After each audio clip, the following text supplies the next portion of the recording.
Til máls tekur atkvæðagreiðsluna hv. 2. þingmaður Reykjavíkurkjördæmis suður, Vigdís Hauksdóttir.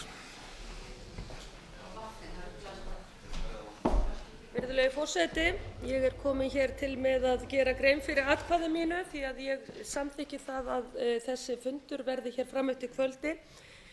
Ég vil aðeins slá á þær raddir sem hafa komið fram hér í dag að formaður fjárlaganefndar hafi ekki verið staddur hér í þinghúsinu í gær. Ég var hér alveg allt til enda fundarins. En það vildi nú svona þannig til, virðulegi forseti, að í hádegisfréttum Stöðvar 2 og Bylgjunnar var spilað hér brot úr ræðu hv. þingmanns Helga Hjörvar þar sem hann var að kalla eftir því að formaður fjárlaganefndar væri í þinghúsinu, en þegar myndbrotið sýnt þá labba ég hér fram hjá púltinu þegar hv. þingmaður kallar eftir mér, en það virðulegi forseti, margt sem augað nemur ekki. En það virðulegi forseti, margt sem augað nemur ekki.